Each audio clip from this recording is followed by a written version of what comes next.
इस गणेश चतुर्थी पर आइए भगवान गणेश के बारे में 7 रोचक जानकारियों के बारे में जानें जो आपको आश्चर्यचकित कर सकती हैं। तथ्य 1। महाभारत के लेखक गणेश।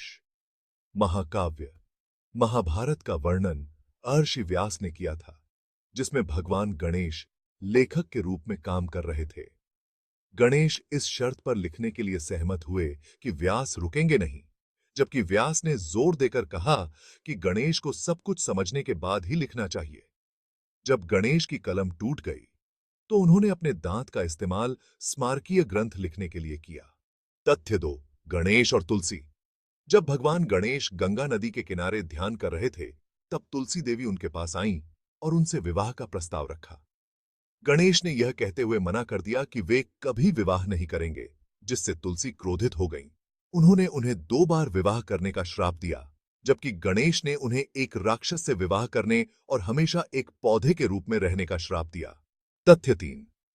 इंडोनेशिया के 20,000 रुपया के नोट पर गणेश। इंडोनेशिया, जहां हिंदू धर्म एक मान्यता प्राप्त धर्म है, इंडोनेशिया ने एक बार अपने 20,000 रुपए के बैंक नोट पर भगवान गणेश को चित्रित किया था। समृद्धि के प्रतीक के रूप में देखा जाने वाला यह नोट इंडोनेशिया ने जारी किया गया था, लेकिन मुद्रा आधुनिकीकरण प्रयासों के दौरान इसे प्रचलन से हटा लिया गया था। वर्तमान मुद्रा में अब गणेश की छवि नहीं है। तथ्य 4। जापान में गणेश की पूजा। भारतीय व्यापारी ऐतिहासिक रूप से गणेश की मूर्तियों को विदेशी भूमि पर लाते थे, जिससे जापान सहित विभिन्न संस्कृतियों में उनकी पूजा का प्रसार हुआ। जापान में कांगेतेन के रूप में जाने जाने वाले इस देवता को गणेश की कई विशेषताएं विरासत में मिलीं। जापानी लोग उन्हें विनायक टेन भी कहते हैं और उन्हें गणबाची और गणवा जैसे नामों से सम्मानित करते हैं। तथ्य 5। गणेश और चंद्रमा। एक कहानी में गणेश ने अपने जन्मदिन का जश्न मनाने के लिए एक दावत में भाग लिया, जिसमें उन्होंने कई लड्डू खाए। जैसे ही वह खड़ा हुए, वह गिर गए, जिससे चंद्रमा को बहुत मजा आया, जो उसकी गलती पर हंसे। क्रोधित होकर गणेश ने उस रात चांद को देखने वाले किसी भी व्यक्ति को शाप दे दिया, इसे अशुभ मानते हुए, खासकर गणेश चतुर्थी पर। तथ्य 6। गणेश चतुर्थी और छत्रपति शिवाजी महाराज।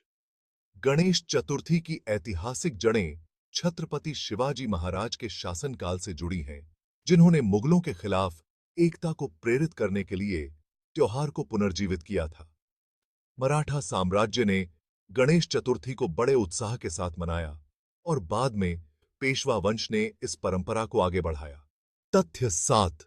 बाल गंगाधर तिलक की सार्वजनिक गणेश चतुर्थी। 1893 में स्वतंत्रता सेनानी बाल गंगाधर तिलक ने ब्रिटिश शासन के खिलाफ लोगों को एकजुट करने के लिए गणेश चतुर्थी को एक बड़े सार्वजनिक उत्सव में बदल दिया।